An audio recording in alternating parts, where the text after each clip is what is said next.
Scots have been making whisky for over 500 years.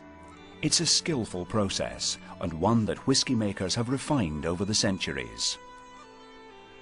Malt whisky is made by what is called the pot still process, which involves malting, fermenting, distillation and maturation.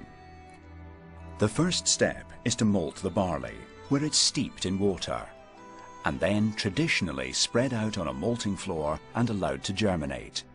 Today, modern high-tech maltings serve the same purpose, preparing the starch in the barley for fermentation. The malting process lasts about a week until germination is stopped, by drying the cereal in a large oven called the kiln. Once the barley is dry, the malt is ground in a mill, and the crushed grain, called grist, is mixed with hot water in a mash tun. The starch in the malt is broken down and creates a liquid called wort. The wort is transferred into large vessels called washbacks, where yeast is added. The yeast causes fermentation of the wort, creating alcohol. This is known as wash. The wash is distilled twice in distinctive copper pot stills. First in the wash still, and then in the spirit still.